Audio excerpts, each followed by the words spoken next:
Bonjour et merci de votre fidélité à TV Sol. Nous retrouvons pour l'actualité solidaire et d'ailleurs pour débuter cette actualité, aujourd'hui j'ai envie d'emprunter une citation de Guillaume Apollinaire. Rallumons les étoiles. Très belle citation que celle-là et que je trouve tout à fait à propos dans une actualité totalement morose qu'il faut savoir parfois contrecarrer. En effet, notre actualité n'est pas que triste, n'est pas qu'anti-solidaire ou n'est pas que guerre ou autre chose. Effectivement, dans le monde, il y a aussi de belles actions qui méritent d'être relayées et c'est ce que propose du reste TV Sol. Donc, rallumons les étoiles. Conscient de cette nécessité, du reste, une académicienne, un chef d'entreprise et un médecin ont décidé de créer le blog des bonnes nouvelles. Ils vous invitent à les rejoindre et à faire ainsi partie des auteurs de l'espoir. Il s'agit de montrer que l'actualité s'écrit aussi avec des histoires riches de générosité, de solidarité et d'enthousiasme. Donc, à vos plumes, puisqu'on vous demande d'y participer, vous pouvez vous-même vous faire l'écho de ce que vous vivez au quotidien ou d'actions tout à fait belles qui se déroulent autour de vous et nous les faire partager bien évidemment par le biais de leur blog. Donc vous retrouvez leurs coordonnées au bas donc, de cet écran. La solidarité peut aussi prendre une couleur, la couleur café, et notamment café suspendu. Mais qu'est-ce, me direz-vous? L'initiative nous vient en fait de Naples. Le café suspendu est offert à ceux qui ne peuvent pas se le payer. Certains cafetiers affichent un petit tableau noir avec un autocollant en forme de cœur dessus, synonyme d'un café entre guillemets suspendu ou d'une baguette en attente, généreusement laissée par un client. Le principe est simple. Un client commande et paie 2 cafés mais n'en consomme qu'un. Le second, dit suspendu, est laissé en attente pour une personne dans le besoin qui en fera la demande. Idem pour la baguette. Cet élan de solidarité a été popularisé par les réseaux sociaux et ne demande qu'à s'étendre bien évidemment à l'ensemble des biens de consommation que nous utilisons, car c'est un bel élan de générosité auquel peut-être vous aurez envie d'apporter votre part. Connaissez-vous les reporters de l'espoir? Leur mission, promouvoir avec les médias des initiatives porteuses de solutions.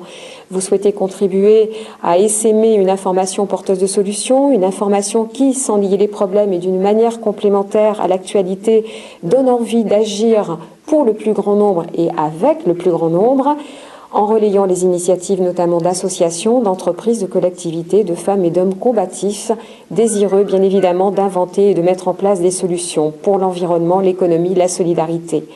Vous pouvez le faire en rejoignant le cercle des reporters, dédié aux journalistes, mais pas uniquement, puisque le grand public peut également rejoindre ce cercle. Là encore, vous retrouvez l'adresse en bas de votre écran.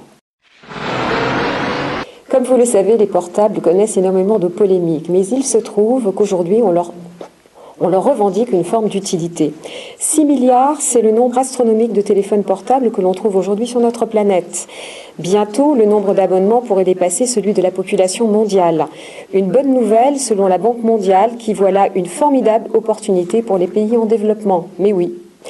Selon Rachel Kite, la vice-présidente de la Banque mondiale à Washington, le téléphone mobile offre la possibilité d'améliorer le développement humain et économique en fournissant un accès basique aux informations en matière de santé et en permettant de régler en espèces ou encore en favorisant la création d'emplois. En Inde, par exemple, l'utilisation des mobiles a aussi révolutionné les marchés de poissons, notamment. Grâce à leurs mobiles, les pêcheurs peuvent désormais débarquer leurs produits là où les produits sont les plus élevés. Il fallait y penser. Le bonheur, source de performance, mais bien sûr, qui n'a pas envie de cultiver le bonheur? Là où ça devient un petit peu plus compliqué, c'est en entreprise. En tout cas, c'est le journal des Échos qui nous le dit. Nous avons tendance à croire que le bonheur est la conséquence du succès. En réalité, la recherche montre que la relation est inverse. Se sentir heureux est un facteur déterminant de performance.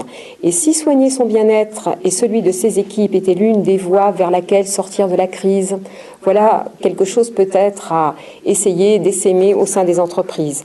Lorsque la situation économique se tend, des notions comme l'épanouissement au travail tendent à passer au second plan. Erreur.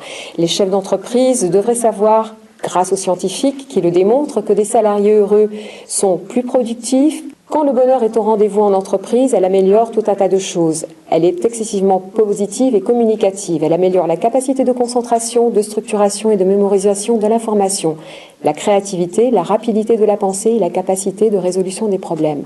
Alors si vous êtes chef d'entreprise, eh bien retenez que c'est le bonheur qui crée de la performance. Bonne nouvelle aujourd'hui sur le front de la lutte contre le cancer.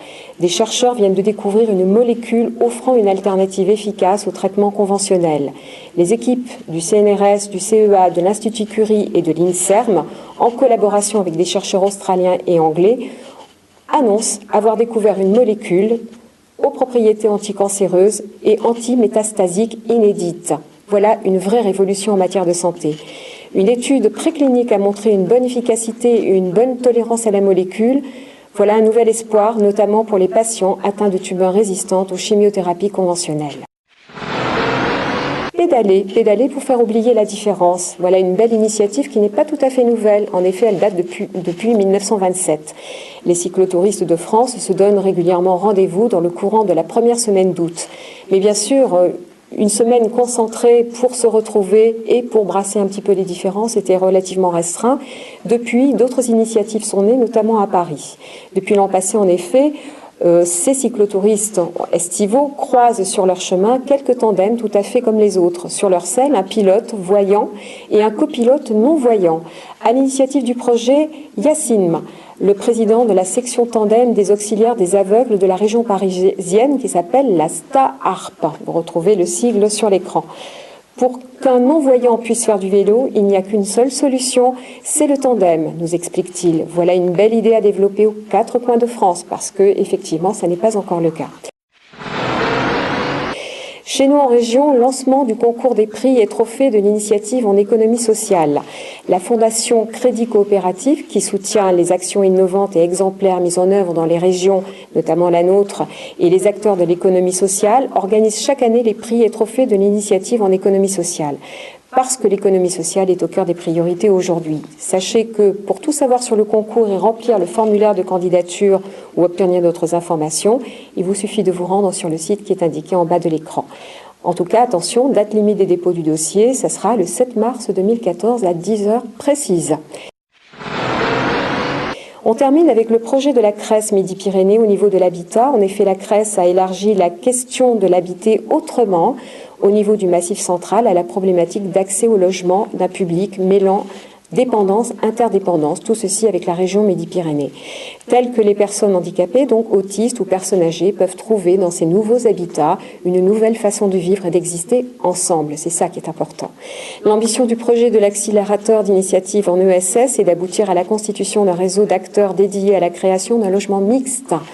Voilà une belle initiative que nous allons peut-être essayer de développer tous ensemble. Encore une fois, la solidarité ne peut exister que lorsque nous sommes tous réunis autour, on va dire, de cette envie. Je vous souhaite une excellente semaine. Je vous dis merci de nous avoir retrouvés. À bientôt et surtout, restez solidaires.